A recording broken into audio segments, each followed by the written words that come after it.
มาแน่น้องสิบอกแค่สิบอกคอยท่าให้บอกตรงมาตรงโลดนะว่าอายนั้นมีคนใหม่มันโซ่พอดีสันเขาคนที่เราหักสุดหัวใจก็เลยทิ้งน้องไปมีคนใหม่ซ้ำซากความมีเธอในสายตาของอาย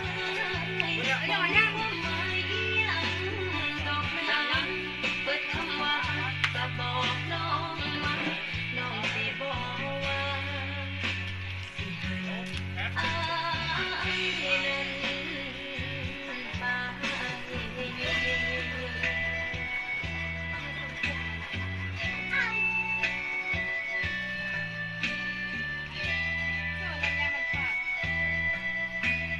ยังวะ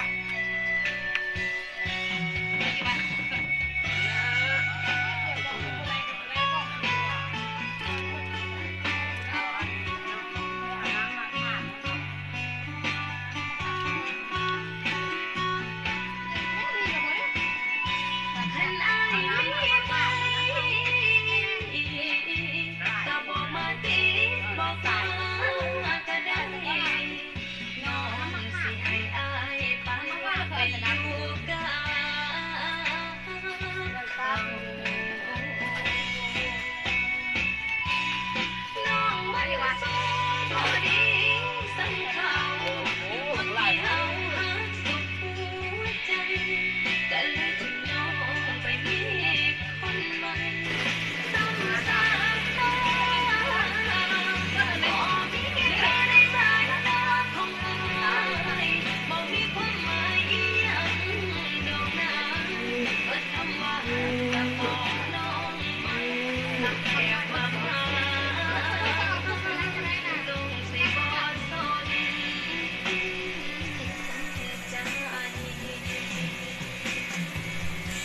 หักแค่มาพา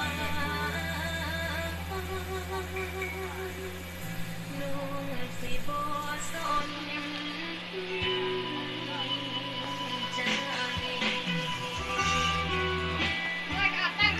จ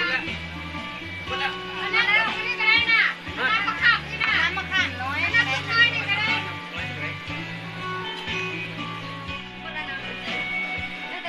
ถามเบิ่งหัวหน้าก่อน